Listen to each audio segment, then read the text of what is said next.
আজকের এই প্রতিবাদ সভার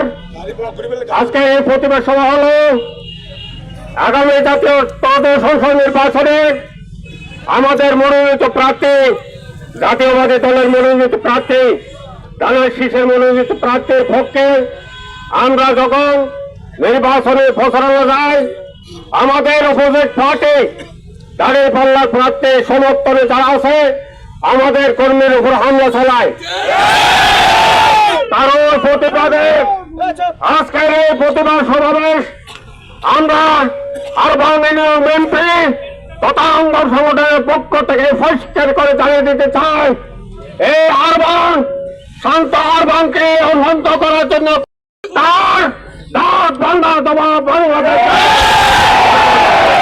আমরা অশান্ত করতে চাই না। আমাদের নেতা সালাউদ্দিন আহমদের নির্দেশ, এই দেশে গণতান্ত্রিক পরিবেশ বজায় রাখার জন্য আমাদের নেতা বারংবার আমাদেরকে নির্দেশ দিচ্ছে। আমরা দেখছি একটা সংগঠন, একটা দল আমাদের উপর হুঁচে পড়ে ঝগড়া বিবাদ করার জন্য তারা উৎপেতে আছে। তবে আমরা বাংলাদেশ জাতীয়তাবাদী দল আরবান ইউনিয়ন শাখার পক্ষ থেকে আমরা তীব্র নিন্দা জানাই এবং প্রতিবাদ জানাই।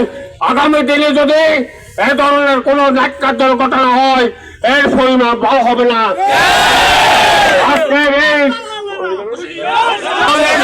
অঙ্গ সংগঠনে যারা উপস্থিত হয়েছেন জাতীয়বাদী দল